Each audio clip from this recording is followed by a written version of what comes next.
there isn't really much of an economy here. You have politicians, you have artists, but you don't have big businesses here. All the big German companies are situated in Cologne, are situated in Frankfurt, in Munich, in Bavaria. So it's a fairly, I feel, slow-paced capital as far as other capital cities go, if you compare it to places like Paris. Is that changing?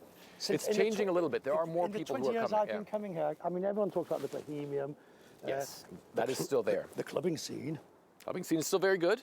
I mean, I'm a bit older now, but if I hear it's still quite good. That's something we've got to do one night. But one of the things that is changing, for instance, is that the rents are definitely on the rise. And that's because a lot of people are moving here from other places that in parts have become too expensive for them. People from London, people from New York, for instance, moving here. Everybody's got a story of an apartment that they wish they'd bought in Berlin 15 years ago. I have many of those, yeah. It was when you came here, let's say in the year 2000 or 1999, I remember going into a beautiful apartment and there was no one else even wanting to look at it, and I didn't take it because I didn't like the area, and now it's worth millions. Let's go and have a chat. Okay. Why has Germany gone into this massive introspection of, you know, are we right? Is it good? What's going on? I think Germany right now is in an identity crisis. So Germany came from a time where it felt like no matter what they did, it was always right.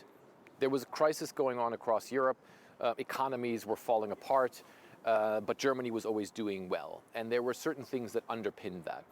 One of it was economic growth, especially through trade with China.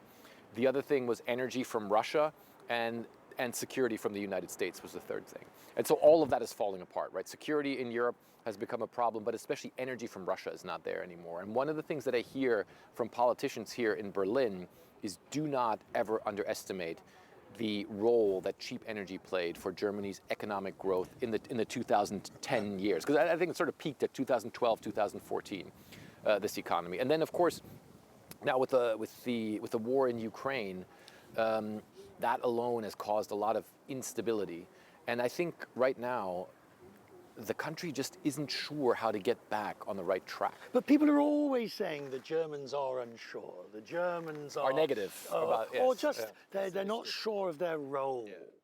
Well, that is definitely the case. The Germans are, I think they've found their role to a certain extent. I mean, if you look at the beginning of the war in Ukraine, it was almost unfathomable for Germany to provide weapons into a war zone, let alone one in the former Soviet Union, you know, where Germany caused so much harm and so much hurt.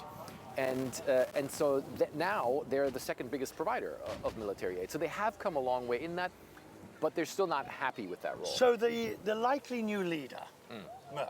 Friedrich, Friedrich Merz. Yes. At one time it's a shift.